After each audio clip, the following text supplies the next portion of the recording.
യഥാർത്ഥത്തിൽ ഗാന്ധിജിയുടെ കൊലപാതകത്തിൽ സവർക്കറിന് പങ്കുണ്ടോ? അങ്ങനെ പങ്കുണ്ടെങ്കിൽ എന്തുകൊണ്ടാണ് അന്ന് അദ്ദേഹത്തെ കോടതി വെറുതെ വിട്ടത്? അങ്ങനെ കോടതി വെറുതെ വിട്ടിട്ടും ഇന്നും എന്തുകൊണ്ടാണ് ഗാന്ധിജിയുടെ കൊലപാതകവുമായി ബന്ധപ്പെട്ട് സവർക്കറുടെ പേര് പരാമർശിക്കപ്പെടുന്നത്? വിനായക് ദാമോദർ സവർക്കർ എന്ന വി ഡി സവർക്കർ എങ്ങനെയാണ് വീർ സവർക്കർ ആയത്? ശരിക്കും അത്രയ്ക്ക് വീരനും ധീരനുമൊക്കെ ആയിരുന്നു സവർക്കർ. സ്കൂൾ ടെക്സ്റ്റ് ബുക്കുകളിലൂടെ മാത്രം ചരിത്രം പഠിച്ചിട്ടുള്ള, പ്രത്യേകിച്ച് കഴിഞ്ഞ 10 വർഷമായി തീവ്ര വലതുപക്ഷ പാർട്ടികൾ സൃഷ്ടിച്ചുകൊണ്ടിരിക്കുന്ന ചരിത്രം, അത് മാത്രം മനസ്സിലാക്കുകയും കേൾക്കുകയും വായിക്കുകയും ചെയ്യുന്ന പലർക്കും ഉണ്ടാകുന്ന പല സംശയങ്ങൾക്കും ഉള്ള ഉത്തരവുമായാണ് ഇന്നൊരു പുസ്തകം നമ്മൾ പരിചയപ്പെടുന്നത്. നമ്മുടെ ചാനലിലേക്ക് ആദ്യമായി വരുന്നവർക്ക് വേണ്ടി പറയാം, സ്ലിംഗ്ഷോട്ട് പ്രൊഡക്ഷൻസ് എന്ന നമ്മുടെ യൂട്യൂബ് ചാനലിലെ 1917 എക്കോ ടെയിൽസ് എന്ന പ്ലേലിസ്റ്റിലൂടെ പലതരം പുസ്തകങ്ങൾ പരിചയപ്പെടുത്തുകയാണ് നമ്മൾ ചെയ്യുന്നത്. പല ജോണറിലുള്ള പലതരം വായനക്കാർക്ക് ആസ്വദിക്കാൻ കഴിയുന്ന പുസ്തകങ്ങൾ ഈ പ്ലേലിസ്റ്റിലൂടെ നമ്മൾ പരിചയപ്പെടുത്തുന്നുണ്ട്. നമ്മുടെ വീഡിയോസ് ഇഷ്ടപ്പെടുന്നുണ്ടെങ്കിൽ അവ ലൈക്ക് ചെയ്യുക, ഷെയർ ചെയ്യുക, നമ്മുടെ ചാനൽ സബ്സ്ക്രൈബ് ചെയ്യുക. അടുത്തുള്ള ബെൽ ബട്ടൺ കൂടി അമർത്തുകയാണെങ്കിൽ നമ്മുടെ വീഡിയോസും അപ്ഡേറ്റ്സും അപ്പോൾ തന്നെ നിങ്ങൾക്ക് നോട്ടിഫിക്കേഷനായി വരുന്നതായിരിക്കും.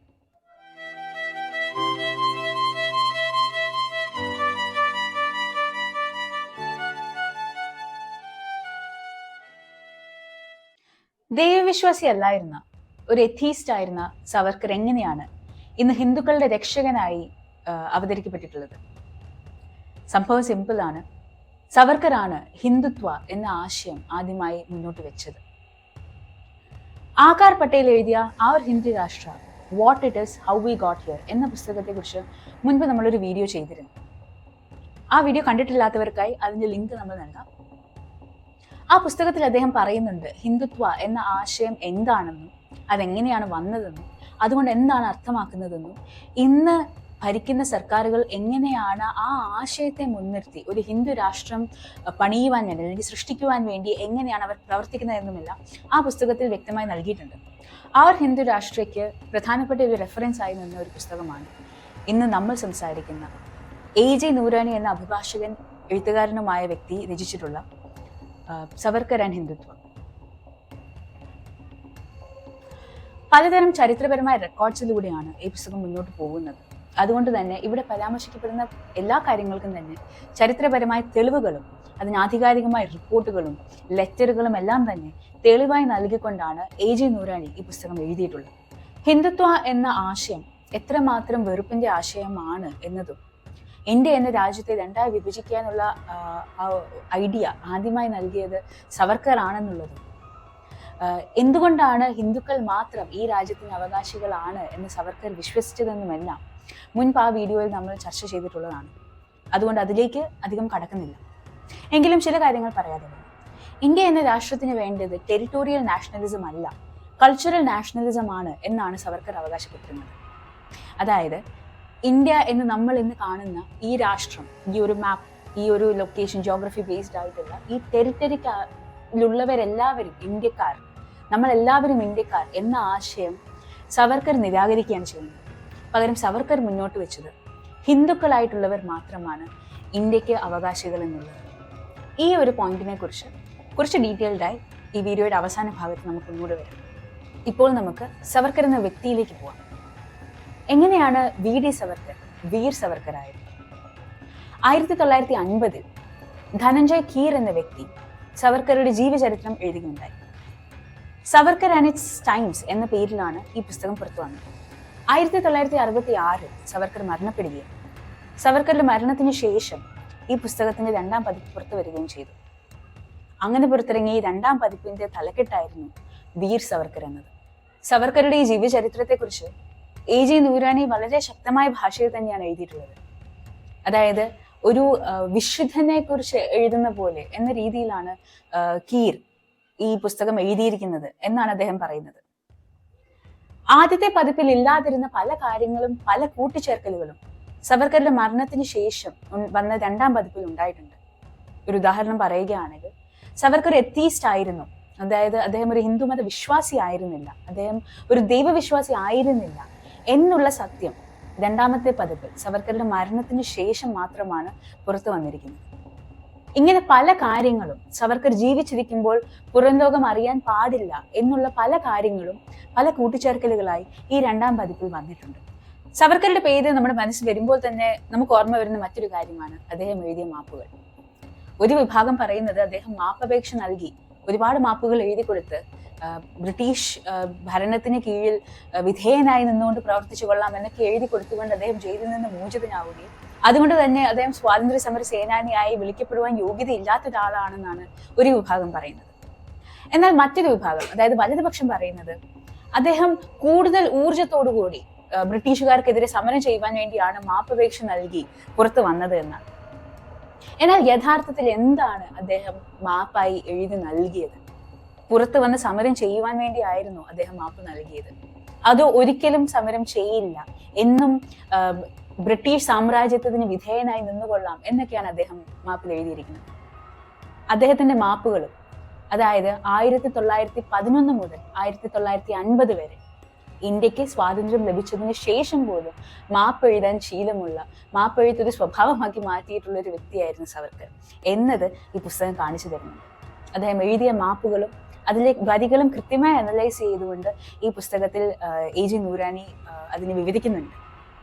അത്തരത്തിലൊരു മാപ്പിന്റെ ഒരു ഭാഗം മാത്രം നിങ്ങൾക്ക് വേണ്ടി വായിക്കുകയാണ് ഞാൻ. 1911 എഴുതിയ മാപ്പിനെ ഓർമ്മപ്പെടുത്തിക്കൊണ്ട്, അതിനെ ഒരു റെഫർ ചെയ്തുകൊണ്ട് അദ്ദേഹം 1913 എഴുതിയ ഒരു മാപ്പപേക്ഷയാണ്. അതിൻ്റെ ഒരു ചെറിയ ഭാഗം അദ്ദേഹം പ്രോമിസ് ചെയ്യുകയാണ്: to serve the government in any capacity they like, for as my conversion is conscientious, so I hope my future conduct would be. By keeping me in jail, nothing can be got in comparison to what would be otherwise. The mighty alone can afford to be merciful, and therefore, where else can the prodigal son return but to the parental doors of the government? എന്നെ ഉള്ളിൽ വെക്കുന്നത് കൊണ്ട് എന്ത് ഗുണമാണുള്ളത്? പക്ഷെ ഞാൻ പുറത്തു വന്നു കഴിഞ്ഞാൽ പലതരത്തിലുള്ള ഗുണങ്ങൾ ഉണ്ടാകും എന്നാണ് അദ്ദേഹം പറയുന്നത്. മാത്രമല്ല, മുടിയനായ പുത്രൻ മാതാപിതാക്കളുടെ അടുത്തേക്കല്ലാതെ, മാതാപിതാക്കളുടെ കഥകളിലേക്കല്ലാതെ വേറെ എങ്ങോട്ടേക്കാണ് പോകേണ്ടത് എന്നും അദ്ദേഹം ചോദിക്കുന്നുണ്ട്. തൻ്റെ മാതാപിതാക്കളായ ബ്രിട്ടീഷുകാരെ കാണുകയും മുടിയനായ പുത്രനാണ് താൻ, അതുകൊണ്ടാണ് താൻ വഴിതെറ്റിപ്പോയി അവർക്കെതിരെ സമരം ചെയ്യുകയും ചെയ്തത്, അല്ലെങ്കിൽ അവർക്കെതിരെ പ്രവർത്തിച്ചത് എന്നൊക്കെയാണ് സവർക്കർ ഇവിടെ പറഞ്ഞു വെക്കുന്നത്. ഇതൊക്കെ പുറത്തു വന്ന് കൂടുതൽ ഊർജത്തോടുകൂടി സമരം ചെയ്യാനായിരുന്നു എന്നൊക്കെ, അങ്ങനെയൊക്കെ ഒരു എക്സ്പ്ലനേഷൻ അതിന് തരുന്നത് തന്നെ മണ്ടത്തരമാണ് എന്ന് പറയാൻ കഴിയുകയുള്ളൂ. ഇന്നത്തെ സംഘപരിവാരും വലതുപക്ഷ നേതാക്കളും പ്രവർത്തകരും എല്ലാം ചെയ്യുന്നത് പോലെ തന്നെ വ്യാജ വാർത്തയെ ഉണ്ടാക്കുകയും വ്യാജ വാർത്ത സൃഷ്ടിക്കുകയും അത് പ്രൊപ്പഗേറ്റ് ചെയ്യുന്നതിനും സവർക്കറും ഒട്ടും മോശക്കാരനായിരുന്നില്ല. ഇന്ന് മോദിജി എന്തിനും ഏതിനും നെഹ്റുവിനെ പഴിചാരുന്നത് പോലെ തന്നെ ഇല്ലാത്ത കാര്യങ്ങളുടെ പേരിൽ നെഹ്റുവിനെയും കോൺഗ്രസിൽ ഉൾപ്പെട്ടിരുന്ന പ്രവർത്തകരെയും നേതാക്കളെയും എല്ലാം പലതരത്തിൽ അവർക്കെതിരെ വ്യാജ വാർത്തകൾ സൃഷ്ടിക്കുകയും അവർക്കെതിരെ ജനങ്ങളെ തിരിക്കാൻ ശ്രമിക്കുകയും ചെയ്തിരുന്നു സർ. അതിനൊരു ഉദാഹരണം എന്തെന്ന് വെച്ചാൽ, കോൺഗ്രസിലുള്ളവർ കാണുന്നത് തങ്ങളെല്ലാവരും ഇന്ത്യക്കാരാണ് എന്ന തരത്തിലാണ്. എന്നാൽ യഥാർത്ഥത്തിൽ നമ്മൾ ഹിന്ദുക്കളും മുസ്ലിങ്ങളും ഒക്കെ തന്നെയാണ്. ആ സ്വത്വത്തെ നഷ്ടപ്പെടുത്തിക്കൊണ്ടാണ് കോൺഗ്രസ് നിങ്ങൾ നിലനിൽക്കുന്നത്. അങ്ങനെ ഒരു പേട്രിയോട്ടിസം ആണ് നിങ്ങൾ പറയുന്നത്. നേരത്തെ പറഞ്ഞല്ലോ, കൾച്ചറൽ നാഷണലിസം ആയിരുന്നു സവർക്കർക്ക് വേണ്ടിയിരുന്നത്, ഹിന്ദുക്കളുടെ രാഷ്ട്രമായിരുന്നു സവർക്കർക്ക് വേണ്ടിയിരുന്നത്. അതുകൊണ്ട് തന്നെ ഇന്ത്യ എന്ന രാജ്യത്തിലെ എല്ലാവരും ഇന്ത്യക്കാരാണ് എന്ന ആശയത്തെ അംഗീകരിക്കാൻ സവർക്കർക്ക് വല്ലാത്ത ബുദ്ധിമുട്ടായിരുന്നു. ഇന്ന് മാത്രമല്ല, ഇന്ത്യയുടെ ട്രൈകളർ ഫ്ലാഗ്, ത്രിവർണ്ണ പതാക അംഗീകരിക്കുവാനും സവർക്കർക്ക് ബുദ്ധിമുട്ടുണ്ടായിരുന്നു. കാരണം അദ്ദേഹത്തിന്റെ ഹിന്ദു രാഷ്ട്രത്തിന് വേണ്ടിയിരുന്നത് ഓമും സ്വാസ്തികയും വാളുമെല്ലാം ഉൾപ്പെട്ടിരുന്ന കാവ്യക്കൊടിയായിരുന്നു. ആ കൊടി മാത്രമാണ് അദ്ദേഹത്തെ സംബന്ധിച്ച് ഇന്ത്യ എന്ന ഹിന്ദു രാഷ്ട്രത്തിന്റെ കൊടി. ഇപ്പോൾ നിങ്ങൾക്ക് പലയിടങ്ങളിലും സോഷ്യൽ മീഡിയയിലൊക്കെ നിങ്ങൾ കാണുന്നുണ്ടാവും, ഈ വലതുപക്ഷ പ്രവർത്തകർ, സംഘപരിവാറിന്റെയും BJPയുടെയും ഒക്കെ പ്രവർത്തകർ ഹിന്ദു രാഷ്ട്രം, അഖണ്ഡ ഭാരത് എന്നൊക്കെ പറഞ്ഞുകൊണ്ട് ഇന്ത്യയോട് ചേർന്ന് നിൽക്കുന്ന പല രാജ്യങ്ങളും പ്രദേശങ്ങളും എല്ലാം കാവിയിൽ ഇങ്ങനെ പെയിന്റൊക്കെ കളറൊക്കെ അടിച്ചിട്ട് അതിൻ്റെ കൂടെ ചേർത്ത് നിർത്തുന്ന ഒരു കാവ്യക്കൊടി, ആ കൊടിയായിരുന്നു സവർക്കർക്ക് വേണ്ടിയിരുന്ന കൊടി. ഇന്ത്യയുടെ ത്രിവർണ്ണ പതാക ഒരിക്കലും സവർക്കർ അംഗീകരിച്ചിട്ടുമില്ല. ഇന്ത്യൻ എന്ന ആശയം, നമ്മൾ എല്ലാവരും ഇന്ത്യക്കാരാണ് എന്ന ആശയവും സവർക്കർക്ക് ഒരിക്കലും അംഗീകരിക്കാൻ കഴിയുന്ന ഒന്നായിരുന്നില്ല. കാരണം അദ്ദേഹത്തിൻ്റെ ആശയം ഹിന്ദുത്വ എന്ന വെറുപ്പിൻ്റെ ആശയം മാത്രമായിരുന്നു. ഹിന്ദുത്വം എന്ന വെറുപ്പിന്റെ ആശയത്തിനപ്പുറത്തേക്ക് കൃത്യമായ ഒരു ആദർശമോ അല്ലെങ്കിൽ ഒരു നിലപാടോ ഒന്നുമുള്ളൊരു വ്യക്തി ആയിരുന്നില്ല സവർക്കർ എന്നാണ് ഈ പുസ്തകം പറഞ്ഞു വെക്കുന്നത്. അതിനൊരു ഉദാഹരണം പറയുകയാണെങ്കിൽ, ഹിറ്റ്ലറെ മുസോളിനിയും ഒക്കെ ആരാധിച്ചു വരുന്നവരായിരുന്നല്ലോ സവർക്കറും അന്നത്തെ ഹിന്ദു മഹാസഭയുടെയും RSSന്റെയും നേതാക്കളുമെല്ലാം. അതായത് ജൂതരെ കൊന്നൊടുക്കിയ ഹിറ്റ്ലറിന്റെ രീതികളെ, അദ്ദേഹത്തിന്റെ ആ റേസിസം എന്നുള്ള ഒരു ഐഡിയയോട് ചേർന്ന് നിൽക്കുന്നത് കൊണ്ട് മാത്രം ഹിറ്റ്ലറെ ആരാധിച്ചിരുന്ന സവർക്കർ പിന്നീട് ജൂതർക്ക് വേണ്ടി ഇസ്രായേൽ എന്നുള്ളൊരു രാഷ്ട്രം രൂപപ്പെടുത്തുന്നതിന് സപ്പോർട്ട് ചെയ്തുകൊണ്ട് നിൽക്കുകയായിരുന്നു സവർക്കർ. അതിന്റെ ഒരു ഐറണി തന്നെ ശ്രദ്ധിക്കണം. ജൂതരെ കൊന്നൊടുക്കിയ ഹിറ്റ്ലറിനും സപ്പോർട്ട് കൊടുക്കുന്നു, ആ ജൂതർക്ക് വേണ്ടിയുള്ള രാഷ്ട്രത്തിന് സപ്പോർട്ട് കൊടുക്കുന്നത്. എന്തുകൊണ്ടാണത്? കാരണം അറബ് എന്ന് പറഞ്ഞാൽ തന്നെ അത് മുസ്ലിങ്ങളുടെ പ്രദേശമാണ്. അതുകൊണ്ട് തന്നെ ജൂതർ അവരൊരു രാജ്യം സൃഷ്ടിക്കുമ്പോൾ അത് മുസ്ലിങ്ങളെ പുറത്താക്കിയിട്ടുള്ള രാജ്യമാണ് സൃഷ്ടിക്കുന്നത് എന്നതുകൊണ്ടാണ് ഇസ്രായേലിന് സവർക്കർ സപ്പോർട്ട് നൽകിയത്. മുസ്ലിങ്ങളോടുള്ള വിരോധം, മുസ്ലിങ്ങൾ ഇല്ലാതാകണം എന്ന തീവ്രമായ ആഗ്രഹം, ഇത് മാത്രം, ഈ വെറുപ്പ് മാത്രമാണ് സവർക്കറെ മുന്നോട്ട് നയിച്ചത്. അത് തന്നെയാണ് ഇപ്പോൾ വീണ്ടും ഇസ്രായേൽ പലസ്തീൻ വിഷയം ചർച്ചയായിരിക്കുമ്പോൾ നമുക്ക് കാണാൻ സാധിക്കുന്നുണ്ട്. തീവ്ര വലതുപക്ഷത്ത് നിൽക്കുന്ന അല്ലെങ്കിൽ വലതുപക്ഷ ആശയങ്ങൾ മുന്നോട്ട് വെക്കുന്ന പല ആളുകളും വീണ്ടും ഇസ്രായേലിനെ സപ്പോർട്ട് ചെയ്തുകൊണ്ട് പലസ്തീനിൽ നടക്കുന്ന കൂട്ടക്കുരുതി, ആ ഒരു പ്രദേശത്തെ, ഒരു വംശത്തെ തന്നെ ഇല്ലാതാക്കുന്ന ഇസ്രായേലിന്റെ ചെയ്തികളെ സപ്പോർട്ട് ചെയ്തുകൊണ്ടാണ് ഇന്ന് വലതുപക്ഷം ഇവിടെ നിലനിൽക്കുന്നത്. കാരണം ഒന്ന് തന്നെയാണ്, മുസ്ലിം വിരുദ്ധത, മുസ്ലിമിനോടുള്ള വെറുപ്പ്, ഇസ്ലാം എന്ന മതത്തോടുള്ള വെറുപ്പ്. അവിടെ പിഞ്ചു കുഞ്ഞെന്നോ മുതിർന്ന ആളെന്നോ സ്ത്രീകളെന്നോ ഉള്ള യാതൊരു തരംതിരിക്കലുമില്ല. മുസ്ലിമാണോ നിങ്ങൾ കൊല്ലപ്പെടേണ്ടവരാണ് എന്ന വെറുപ്പ് കൊണ്ട് മാത്രമാണ് ഇവർ ചിന്തിക്കുന്നത്. ആ വെറുപ്പ് മാത്രമാണ് അവരുടെ ഉള്ളിലുള്ളത്. ഇത് ഇന്ന് അവർക്ക് പുതുതായി ഉണ്ടായത് വെറുപ്പല്ല, അവരുടെ ആശയം അതാണ്. സവർക്കർ മുന്നോട്ട് വെച്ച ഹിന്ദുത്വ എന്ന ആശയം അത് തന്നെയാണ് പറയുന്നത്. മുസ്ലിങ്ങളെ മനുഷ്യരായി പോലും കാണാൻ കഴിയാത്ത തരത്തിലുള്ള വെറുപ്പ് അവരുടെ ഉള്ളിലേക്ക് കുത്തിവെച്ചതിൽ സവർക്കറിന് വലിയൊരു പങ്കുണ്ട്. സവർക്കർ എന്ന വ്യക്തിക്ക് മറ്റൊരു വിശേഷണം കൂടിയുണ്ട്. കൂടെയുള്ള ആളുകളെ ദ്രോഹിക്കുകയും ഒറ്റുകൊടുക്കുകയും ചതിക്കുകയും ചെയ്യുന്ന ഒരു വ്യക്തിയാണ് സവർക്കർ എന്ന് കൂടി ഈ പുസ്തകത്തിൽ നൂറിനി പറയുന്നു. വെറുതെ അങ്ങ് പറഞ്ഞു പോവുകയല്ല ചെയ്യുന്നത്, അതിന് വ്യക്തമായ കാരണങ്ങളും അദ്ദേഹം നിരത്തുന്നുണ്ട്. എങ്ങനെയാണ് സവർക്കർ പല കൊലപാതകങ്ങളും പിന്നിൽ നിന്ന് പിന്തുണ നൽകിയും നിർദ്ദേശങ്ങൾ നൽകിയും ആശീർവാദം നൽകിയും നടത്തിയിട്ടുള്ളത് എന്ന് അദ്ദേഹം കാണിക്കുന്നുണ്ട്. ഇത് അദ്ദേഹത്തിന്റെ സങ്കല്പത്തിൽ നിന്ന് അദ്ദേഹം എഴുതുന്നതൊന്നുമല്ല, കൃത്യമായ ഗവൺമെന്റ് റെക്കോർഡ്സോട് വെച്ചിട്ടുമാണ്. അതായത് അന്നത്തെ ബ്രിട്ടീഷ് സർക്കാരിന്റെ ആയിക്കോട്ടെ, അതിനുശേഷം ഇന്ത്യയിൽ നിന്നുള്ള പല കമ്മീഷനുകളുടെ റിപ്പോർട്ടുകളിൽ നിന്നായിക്കോട്ടെ, അതെല്ലാം വെച്ചുകൊണ്ട് തന്നെയാണ് അദ്ദേഹം പറയുന്നത് എങ്ങനെയാണ് പിന്നിൽ നിന്ന് പ്രവർത്തിക്കുന്ന ഒരു അദൃശ്യ ശക്തിയായി സവർക്കർ മാറിയിട്ടുള്ളത് എന്ന്. അതുകൊണ്ട് തന്നെയാണ് ഗാന്ധിജിയുടെ കൊലപാതകത്തിൽ സവർക്കറുടെ ഇൻവോൾവ്മെന്റ് അന്ന് കോടതിയിൽ തെളിയിക്കാൻ സാധിക്കാതിരുന്നത്. എങ്കിലും സവർക്കർക്കെതിരെ സാക്ഷിമൊഴി ഉണ്ടായിരുന്നു. സവർക്കർ സദനിൽ ഗോഡ്സെയോടൊപ്പം ഉണ്ടായിരുന്ന വ്യക്തികളും, അതായത് ഗാന്ധിജിയുടെ കൊലപാതകത്തിൽ പ്രതികളായിരുന്നു എന്ന് കോടതി ശിക്ഷിച്ചിട്ടുള്ള വ്യക്തികൾ സവർക്കർ സദനിൽ സ്ഥിരമായി പോയിക്കൊണ്ടിരുന്ന ആളുകളാണ്. അവരെ അവിടെ വെച്ച് കണ്ടവരുണ്ട്. ആ തെളിവുകളെല്ലാം തന്നെ കോടതി ശരിയായി അംഗീകരിച്ചിട്ടുണ്ട്. എന്നാൽ സവർക്കറെ നേരിട്ട് കണ്ടതിന് തെളിവില്ല എന്നതുകൊണ്ട് മാത്രം, ആ ഒരു ചെറിയ പഴുതിലൂടെ മാത്രമാണ് അന്ന് സവർക്കർ രക്ഷപ്പെട്ടത്. എങ്കിലും സവർക്കറും ഗോഡ്സെയും മറ്റുള്ളവരുമായി ഉണ്ടായിരുന്ന ബന്ധത്തെ പിന്നീട് സവർക്കറുടെ മരണശേഷം ജസ്റ്റിസ് ജീവൻ ലാൽ കപൂറിന്റെ നേതൃത്വത്തിലുള്ള കമ്മീഷൻ നടത്തിയ അന്വേഷണത്തിൽ വെളിവാകുകയും സവർക്കറിന് ഗാന്ധിജിയുടെ കൊലപാതകത്തിൽ പങ്കുണ്ട് എന്ന് ആ കമ്മീഷൻ റിപ്പോർട്ട് നൽകുകയുമാണ് ചെയ്തത്. പക്ഷേ സവർക്കറുടെ മരണശേഷം മാത്രമാണ് ഈ റിപ്പോർട്ട് പുറത്തു വന്നത്.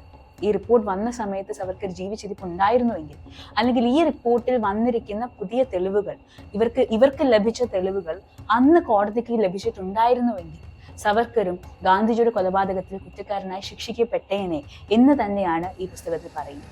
വീർ സവർക്കർ എന്ന് വിളിക്കുന്ന സവർക്കർ ഇങ്ങനെ മാപ്പെഴുതി കൊടുക്കുന്നത് മാത്രമല്ല, മറ്റുള്ളവരെ മുന്നിൽ നിന്ന് ഓരോ കാര്യങ്ങൾ ചെയ്യുവാനായി പിന്നിൽ നിന്ന് തള്ളിവിടുന്ന, എന്നാൽ എല്ലാത്തിൻ്റെയും പുറകിൽ ഒളിക്കുന്ന, ഒന്നിനും ഉത്തരവാദിത്വം ഏറ്റെടുക്കാത്ത, താൻ ചെയ്യുന്ന കാര്യങ്ങൾക്കോ താൻ ചെയ്യുന്ന പ്രവൃത്തികൾക്കോ താൻ പറയുന്ന കാര്യങ്ങൾക്കോ താൻ ചെയ്യിപ്പിക്കുന്ന കാര്യങ്ങൾക്കോ ഒന്നും ഉത്തരവാദിത്വം ഏറ്റെടുക്കാതെ പിന്നിൽ പോയി ഒളിച്ചു നിന്ന് തൻ്റെ നേരെ ആരെങ്കിലും വിരൽ ചൂണ്ടിയാൽ ഇവരുമായിട്ടൊന്നും എനിക്കൊരു ബന്ധവുമില്ല, ഈ ചെയ്ത കാര്യങ്ങളുമായിട്ടൊന്നും ഞാൻ അറിഞ്ഞിട്ടേ ഇല്ല, ഞാൻ മനസ്സാവാച അറിഞ്ഞിട്ടില്ലാത്ത കാര്യങ്ങളാണ് ഇതൊക്കെ, അല്ലെങ്കിൽ നിങ്ങൾ ഉദ്ദേശിച്ച അർത്ഥത്തിലല്ല ഞാനിത് പറഞ്ഞത് എന്നൊക്കെ പറഞ്ഞ് കൈ കഴുകി ഒളിച്ചോടുന്ന ഒരു ഭീരുവായി തന്നെയാണ് സവർക്കർ എന്ന വ്യക്തിയെ ഈ പുസ്തകം കാണിച്ചു തരുന്നത്. വീർ സവർക്കർ എന്നല്ല, ഭീരുവായ സവർക്കർ എന്നാണ് ഈ പുസ്തകം പറയുന്നത്. അതിനും മറ്റൊരു ഉദാഹരണം കൂടി പറയുന്നുണ്ട്. സവർക്കർ ഈ മാപ്പൊക്കെ എഴുതി നൽകി ഞാനിനി ഒരു രീതിയിലുള്ള രാഷ്ട്രീയ പ്രവർത്തനം നടത്തില്ല എന്ന് പറഞ്ഞ് ജയിൽ മോചിതനായി ഇരിക്കുന്ന കാലഘട്ടത്തിൽ നടന്ന ഒരു കലാപം, ഒരു ഹിന്ദു മുസ്ലിം കലാപത്തിൽ പെട്ടെന്ന് ആവേശം കൊണ്ട് ഉള്ളിലെ ഹിന്ദു സ്നേഹം ഉണർന്നിട്ട് സവർക്കർ ഒരു ആർട്ടിക്കിൾ എഴുതുകയും ആ ആർട്ടിക്കിളിൽ സ്വരാജ്യ എന്ന വാക്ക് ഉപയോഗിക്കുകയും ചെയ്തതിനെതിരെ അന്നത്തെ ബ്രിട്ടീഷ് അധികാരികൾ സവർക്കറോട് വിശദീകരണം ആവശ്യപ്പെട്ടു. നിങ്ങളിത് ചെയ്യില്ല എന്ന് പറഞ്ഞിട്ട് നിങ്ങളിത് ചെയ്തത് എന്തുകൊണ്ടാണ്, നിങ്ങളെ തിരിച്ച് ജയിലിലേക്ക് അയക്കും എന്ന് പറഞ്ഞുകൊണ്ട് അന്നത്തെ ബ്രിട്ടീഷ് ഉദ്യോഗസ്ഥർ ഒരു വിശദീകരണം ആവശ്യപ്പെട്ടപ്പോൾ സവർക്കർ അതിന് പറഞ്ഞ് താണു വീണ് കേണ് നൽകിയ മറുപടിയിൽ അദ്ദേഹം ഇങ്ങനെ ഭയങ്കരമായ ഭവ്യതയോടുകൂടി ഇത്രയെല്ലാം പറഞ്ഞിട്ട് പറയുന്നുണ്ട്, നിങ്ങൾ ഉദ്ദേശിച്ച തരത്തിൽ ഞാൻ എഴുതിയ ഈ ഒരു ആർട്ടിക്കിളിന്റെ 3ാമത്തെ പാരഗ്രാഫിന്റെ അവസാനത്തെ ഭാഗത്ത് ഒരു പ്രദേശത്ത് മാത്രം ഒരു വാക്കായി മാത്രമാണ് സ്വരാജ്യം എന്ന വാക്ക് വരുന്നത്. അത് നിങ്ങൾ ഉദ്ദേശിക്കുന്ന അല്ലെങ്കിൽ കോൺഗ്രസ്സുകാർ പറയുന്ന സ്വരാജ്യമായിട്ടോ അല്ലെങ്കിൽ രാജ ആയിട്ടോ ഒന്നും അല്ല പറയുന്നത്. പക്ഷെ ഗാന്ധിജി ഖിലാഫത്തിനെ പറയുന്ന പോലെ മാത്രമേ ഞാൻ സ്വരാജിനെ അവിടെ പറയുന്നുള്ളൂ, അല്ലാതെ നിങ്ങൾ ഉദ്ദേശിക്കുന്ന അർത്ഥമൊന്നുമില്ല എന്നൊക്കെ പറഞ്ഞ് അയ്യോ ഞാൻ അങ്ങനെയൊന്നും ഉദ്ദേശിച്ച് ചെയ്തതല്ല കേട്ടോ, നിങ്ങൾ എന്നെ തെറ്റായി ധരിക്കുകയൊന്നും വേണ്ട, ഇങ്ങനെയൊക്കെ പറഞ്ഞ് രക്ഷപ്പെടാൻ ശ്രമിക്കുന്ന ഇദ്ദേഹത്തെയാണ് വീരനായും ധീരനായും എല്ലാം ഇന്നത്തെ വലതുപക്ഷ നേതാക്കൾ കൊണ്ടു നടക്കുന്നത് എന്ന് നമ്മൾ ചിന്തിക്കേണ്ടതാണ്. ഇദ്ദേഹത്തെക്കുറിച്ചൊക്കെ നമ്മുടെ മക്കളൊക്കെ സ്കൂളുകളിൽ ഒരു വീരനായിട്ടുള്ള ഒരു സ്വാതന്ത്ര്യ സമര സേനാനിയായി പഠിക്കണം. 21, 23 വയസ്സുള്ള ചെറിയ യുവാക്കൾ രാജ്യത്തിന് വേണ്ടി തൂക്കുകയറിൽ ഒരു മാപ്പെഴുതി കൊടുത്താൽ അവർക്കും പുറത്തു വരാമായിരുന്നു. അവരത് കൊടുക്കാതെ തൂക്കുകയറിൽ മരണം വരിച്ചിട്ടുള്ള ധീരരായ പോരാളികളുള്ള നാടാണിത്. വർഷങ്ങളോളം ജയിലിൽ ഏകാന്ത തടവിൽ പോലും കിടന്ന് രാജ്യത്തിന് വേണ്ടി സമരം ചെയ്തിട്ടുള്ള വ്യക്തികളുള്ള രാജ്യമാണിത്. അങ്ങനെയുള്ള സ്വാതന്ത്ര്യ സമര സേനാനികളോടൊപ്പം ചേർത്ത് വെക്കാൻ കൊള്ളാവുന്ന ഒരു പേരാണോ ഈ സവർക്കർ എന്നുള്ള പേര്, അതും അതിൻ്റെ കൂടെ ഈ വീർ സവർക്കർ എന്നുള്ള പേരും കൂടെ. അത് ശരിക്കും അവരോട് ചെയ്യുന്ന ഒരു ദ്രോഹമാണ്. യഥാർത്ഥത്തിൽ ഈ രാജ്യത്തിന് വേണ്ടി പോരാടുകയും ജീവൻ കൊടുക്കുകയും ചെയ്തവരോട് ചെയ്യുന്ന വലിയ ദ്രോഹമാണ് ഇദ്ദേഹത്തെ പോലെയുള്ള ഒരു വ്യക്തിയെ വീർ എന്നുള്ള പേരും ചേർത്ത് അവരുടെ കൂടെ ചേർത്ത് വെക്കുക എന്ന് പറയുന്നത്. ശരിക്കും പറഞ്ഞാൽ ഈ പുസ്തകത്തിൽ തന്നെ പറയുന്നുണ്ട്, ഈ സവർക്കർ എന്നുള്ള വ്യക്തി എല്ലാവരും മറന്നുപോയിരുന്ന ഒരു വ്യക്തിയായിരുന്നു. അദ്ദേഹത്തെ വീണ്ടും റിവൈവ് ചെയ്തെടുത്തത് 2002, അതായത് ഇതിനു മുൻപ് BJP അധികാരത്തിലായിരുന്ന സമയത്ത് വാജ്പേയി സർക്കാരിന്റെ കാലഘട്ടത്തിൽ അദ്വാനിയാണ് അന്ന് പോർട്ട് ബ്ലെയറിൽ വെച്ചിട്ട് ആൻഡമാനിലെ ജയിലിനെ സവർക്കറുടെ പേര് ഇടണം എന്നുള്ള രീതിയിൽ പറഞ്ഞുകൊണ്ട് അദ്ദേഹത്തെ വീർ സവർക്കറായി വീണ്ടും വാഴ്ത്തപ്പെട്ട ഒരു വ്യക്തിയായി അദ്ദേഹത്തെ അവരോധിച്ചുകൊണ്ട് വന്നത് അന്ന് അദ്വാനിയായിരുന്നു. അതുവരെയും മറന്നിരിക്കുന്ന ഒരു പേരായിരുന്നു സവർക്കർ. വീണ്ടും സവർക്കറെ കൊണ്ടുവന്നതും അദ്ദേഹത്തെ ഒരു സ്വാതന്ത്ര്യ സമര പോരാളിയായി, ഒരു വലിയ വ്യക്തിയായി, ഒരു മഹത് വ്യക്തിയായി അദ്ദേഹത്തെ കൊണ്ടുവന്നതുമെല്ലാം തന്നെ ഈ ഹിന്ദുത്വ എന്ന ആശയം നൽകിയത് അദ്ദേഹമാണെന്നുള്ളത് കൊണ്ടും ആ ആശയത്തെ പിൻപറ്റിയാണ് ഇവരിന്ന് ഹിന്ദു രാഷ്ട്രം ഉണ്ടാക്കാൻ ശ്രമിക്കുന്നത് എന്നുള്ള കാരണം കൊണ്ടും മാത്രമാണ്. ഇല്ലായിരുന്നെങ്കിൽ എന്നോ മറന്നു പോയിട്ടുള്ള, ആരും ഓർക്കാൻ ഒരു സാധ്യതയും ഇല്ലായിരുന്ന ഒരാളായി സവർക്കർ മാറിയെന്ന്. നേരത്തെ പറഞ്ഞതുപോലെ സവർക്കറിനെതിരെ പിന്നീട് വന്ന തെളിവുകൾ അന്ന് കോടതിയിൽ നൽകിയിരുന്നെങ്കിൽ ഈ ഫോട്ടോയിൽ കാണുന്ന പോലെ, ഈ പുസ്തകത്തിന് മുമ്പിലുള്ള ഈ ഫോട്ടോയിൽ കാണുന്ന പോലെ മറ്റുള്ളവരെല്ലാം കുറ്റക്കാരാണെന്ന് കോടതി വിധിച്ചതോടൊപ്പം തന്നെ സവർക്കറും, ആ പിന്നിലെ ബെഞ്ചിലിരിക്കുന്ന സവർക്കറും കോടതിയിൽ കുറ്റക്കാരനാണെന്ന് തെളിഞ്ഞേനെ. അങ്ങനെയെങ്കിൽ സവർക്കറുടെ ചരിത്രം മറ്റൊന്നായി മാറിയേനെ. ഇന്ന് ഇത്ര ഓപ്പണായി അദ്ദേഹത്തെ വാഴ്ത്തുവാൻ ഇവർ തയ്യാറാകുമോ എന്ന് ചോദിച്ചാൽ സത്യം പറഞ്ഞാൽ അതിനും ചിലപ്പോൾ തയ്യാറായെന്ന്. കാരണം ഗോഡ്സേക്കും ഈ നാട്ടിൽ ഇപ്പോൾ ആരാധകർക്ക് കുറവൊന്നുമില്ലല്ലോ. ഗോഡ്സയെ ആരാധിക്കുന്ന എത്രയോ ആളുകൾ, പാർലമെന്റിലുള്ള MP അടക്കം എത്രയോ ആളുകൾ ഗോഡ്സയെ ആരാധിക്കുന്നുണ്ട്. അങ്ങനെയുള്ളൊരു കെട്ട കാലത്തിലാണ് നമ്മളിപ്പോൾ ജീവിക്കുന്നത് എന്നുള്ളത് കൊണ്ടും കൂടി ഈ ഒരു പുസ്തകം നമ്മളെല്ലാം വായിക്കേണ്ടത് തന്നെയാണ്. അതോടൊപ്പം തന്നെ പറയേണ്ട മറ്റൊരു കാര്യമാണ്, നാഥുറാം ഗോഡ്സെ എന്ന ഗാന്ധിജിയുടെ നേർക്ക് വെടിവെച്ചിട്ടുള്ള നാഥുറാം ഗോഡ്സെ RSSുമായി ബന്ധമൊന്നുമില്ല എന്ന് പറഞ്ഞാണ് ഇപ്പോൾ RSS ഗാന്ധിജിയുടെ കൊലപാതക വിഷയത്തിൽ സമർത്ഥമായി സ്വന്തം തടിയൂരാൻ ശ്രമിക്കുന്നത്. എന്നാൽ ഈ പുസ്തകത്തിന്റെ അവസാന ഭാഗത്ത് പറയുന്നുണ്ട് എങ്ങനെയാണ് നാഥുറാം ഗോഡ്സെയുടെ സഹോദരൻ ഗോപാൽ ഗോഡ്സെ ജയിൽ മോചിതനായതിനു ശേഷം 1994 ഫ്രണ്ട് ലൈനിന് നൽകിയ ഒരു അഭിമുഖത്തിൽ അദ്ദേഹം പറയുന്നുണ്ട് ഗോഡ്സെ RSSുമായി നല്ല ബന്ധം പുലർത്തിയിരുന്നു, RSSന്റെ ഭാഗമായിരുന്നു എന്നുള്ളത്. ഈ പുസ്തകത്തിൽ തന്നെ പല ഭാഗങ്ങളിൽ പറയുന്നുണ്ട് ഹിന്ദു മഹാസഭയും RSSും തമ്മിലുണ്ടായിരുന്നു എന്ന് പറയപ്പെടുന്ന വിള്ളൽ യഥാർത്ഥത്തിൽ അങ്ങനെ ഒരു വിള്ളൽ ഉണ്ടായിട്ടുണ്ടോ, അവർ തമ്മിൽ എന്തെങ്കിലും ആശയപരമായി അല്ലെങ്കിൽ അവർ എടുക്കേണ്ട പ്രാവർത്തികമാക്കേണ്ട രീതികൾ, അവർ സ്വീകരിക്കേണ്ടിയിരുന്ന പ്രാക്ടിക്കലായിട്ട് അവർക്ക് ഏത് രീതിയിലാണ് മുന്നോട്ട് പോകേണ്ടത് എന്ന കാര്യത്തിൽ മാത്രം ചില അഭിപ്രായ വ്യത്യാസങ്ങൾ ഉണ്ടായിരുന്നു എന്നതിനപ്പുറത്ത് RSSും ഹിന്ദു മഹാസഭയും തമ്മിൽ വലിയ രീതിയിലുള്ള ആശയ വ്യത്യാസങ്ങളോ പ്രശ്നങ്ങളോ വിള്ളലുകളോ ഒന്നും യഥാർത്ഥത്തിൽ ഇല്ലായിരുന്നു. ഇന്നതും ഹിസ്റ്റോറിക്കൽ റെക്കോർഡ്സോടുകൂടി തന്നെ അതിൻ്റെയൊക്കെ ഉപയോഗത്തോടുകൂടി തന്നെ AG നൂറാനി ഈ പുസ്തകത്തിൽ പറഞ്ഞു വെക്കുന്നുണ്ട്. അത് മാത്രമല്ല ഗാന്ധിജിയുടെ കൊലപാതകവുമായി ബന്ധപ്പെട്ട് RSSനെയും ഹിന്ദു മഹാസഭയും ഓർഗനൈസേഷൻസ് എന്ന രീതിയിൽ അവർക്കുള്ള പങ്ക് തെളിയിക്കാൻ സാധിക്കില്ല എങ്കിലും എങ്ങനെയാണ് ഗാന്ധിജി കൊല്ലപ്പെട്ടപ്പോൾ അവർ രാജ്യത്ത് പലയിടങ്ങളിലും മധുരം വിതരണം ചെയ്തത് എന്നുള്ളത് തൻ്റെ ശ്രദ്ധയിൽപ്പെട്ടിട്ടുണ്ട് എന്ന് പട്ടേൽ എഴുതിയ ഒരു കത്തും ഈ പുസ്തകത്തിൽ അതിൻ്റെ പല ഭാഗങ്ങളും ഈ പുസ്തകത്തിൽ ഉപയോഗിച്ചിട്ടുണ്ട്. ഇങ്ങനെ ഇവരുടെ യഥാർത്ഥ മുഖം വെളിവാക്കുന്ന വലതുപക്ഷത്തിൻ്റെ RSSന്റെയും ഹിന്ദു മഹാസഭയുടെയും വിശ്വ ഹിന്ദു പരിഷത്തിന്റെയും സംഘപരിവാറിന്റെയും BJPയുടെയും ഒക്കെ യഥാർത്ഥത്തിലുള്ള മുഖം വെളിവാക്കുന്ന ഒരു പുസ്തകം തന്നെയാണ് ഈ പുസ്തകം. സവർക്കറിനെ മാത്രമല്ല ഹിന്ദുത്വ എന്ന ആശയവും അതിനെ ഉയർത്തുന്ന പലവിധ സംഘടനകളും രാഷ്ട്രീയപരമായിക്കോട്ടെ സാമൂഹികപരമായിക്കോട്ടെ സാംസ്കാരിക സംഘടന ആയിക്കോട്ടെ ഈ സംഘടനകളെല്ലാം തന്നെ എത്തരത്തിലുള്ള വെറുപ്പാണ് മുന്നോട്ട് വെക്കുന്നത്, എന്താണ് അവരെ നയിക്കുന്നത് എന്നതെല്ലാം കൃത്യമായി കാണിച്ചു തരുന്ന ഒരു പുസ്തകമാണിത്.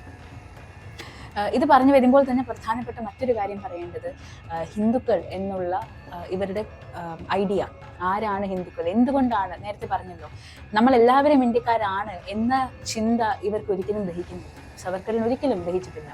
കാരണം സവർക്കറിനെ സംബന്ധിച്ച് ഹിന്ദുക്കൾക്ക് മാത്രം ആണ് ഇന്ത്യ എന്ന രാഷ്ട്രം അവകാശപ്പെട്ടത്. അതിന് കാരണമായി അദ്ദേഹം പറയുന്നത് ഒരു വ്യക്തിക്ക് അയാളുടെ രാജ്യമായി ഒരു പ്രദേശം മാറണമെങ്കിൽ അതിന് 2 ക്വാളിഫിക്കേഷൻസ് ഉണ്ട്. ഒന്ന്, അത് അദ്ദേഹത്തിൻ്റെ പിതൃഭൂമി ആയിരിക്കണം. 2, അത് അദ്ദേഹത്തിൻ്റെ പുണ്യഭൂമി ആയിരിക്കണം. അതായത് എന്നെ സംബന്ധിച്ച് എൻ്റെ പിതൃഭൂമിയും എൻ്റെ പുണ്യഭൂമിയും ഇന്ത്യ തന്നെ ആകുമ്പോൾ മാത്രമേ ഞാനൊരു യഥാർത്ഥ ഇന്ത്യക്കാരി ആവുകയുള്ളൂ. ഇനി സവർക്കറുടെ ഭാഷ്യത്തിൽ മുസ്ലിങ്ങളുടെ അവർ ജനിച്ചു വളർന്നത് ഇന്ത്യയിലാണെങ്കിൽ തന്നെ ആയാൽ പോലും അവരുടെ പുണ്യഭൂമി അത് മക്കയിലാണ്. അതുകൊണ്ട് അവർക്ക് ഇന്ത്യ അവരുടെ പുണ്യഭൂമി ആകുന്നില്ല, അതുകൊണ്ട് അവർ ഇന്ത്യക്കാരല്ല. അതുപോലെ തന്നെ ക്രിസ്ത്യാനികൾക്ക് അവരുടെ പുണ്യഭൂമി എന്ന് പറയുന്നത് ബേത്ലഹേമും പാലസ്തീനും ഒക്കെയാണ്. അതുകൊണ്ട് പാലസ്തീൻ പുണ്യഭൂമി ആയിട്ടുള്ളവർക്ക് എങ്ങനെയാണ് ഇന്ത്യ അവരുടെ രാജ്യമാകുന്നത് എന്നാണ് സവർക്കർ ചോദിക്കുന്നത്. അതാണ് പറയുന്നത് സവർക്കറുടെ ഭാഷയിൽ ഇന്ത്യ ഒരു ഹിന്ദു രാഷ്ട്രമാണ്, ഹിന്ദുക്കൾക്ക് മാത്രം അവകാശപ്പെട്ട രാഷ്ട്രമാണ്. ഇതിന് വീണ്ടും പ്രസക്തി ഏറുന്നത് എന്തുകൊണ്ടാണെന്ന് വെച്ചാൽ ഇന്ന് ഡിസംബർ 22 ഡിസംബർ 25 ക്രിസ്മസ് ആണ്. ക്രിസ്മസിനോട് അനുബന്ധിച്ചുകൊണ്ട് 10 ദിവസത്തെയോ മറ്റോ ഗൃഹസന്ദർശനം BJP ഇപ്പോൾ നടത്തുന്നുണ്ട് എന്നാണ് കേട്ടത്. കേരളത്തിലുള്ള ക്രിസ്ത്യൻ വീടുകളിലെല്ലാം BJP പോയി മോദിജിയുടെ ക്രിസ്ത്യൻ സഭയോടുള്ള സ്നേഹത്തെക്കുറിച്ചും ക്രിസ്ത്യൻ വീട്ടുകാരോടുള്ള സ്നേഹത്തെക്കുറിച്ചും BJPയുടെ ക്രിസ്തുമസ് സന്ദേശവും എല്ലാം നൽകിക്കൊണ്ട് ക്രിസ്ത്യൻ വീടുകൾ സന്ദർശിക്കുവാൻ വേണ്ടി BJP നേതാക്കൾ കേരളത്തിൽ തയ്യാറാവുകയാണ് എന്നാണ് അറിഞ്ഞത്. ഇലക്ഷനൊക്കെ ആയല്ലോ, സ്വാഭാവികമാണ്. പക്ഷെ അവരോടൊക്കെ ചോദിക്കേണ്ടതാണ്, നിങ്ങളുടെ ഹിന്ദു രാഷ്ട്രത്തിൽ ഞങ്ങൾക്കുള്ള സ്ഥാനം എന്തായിരിക്കും?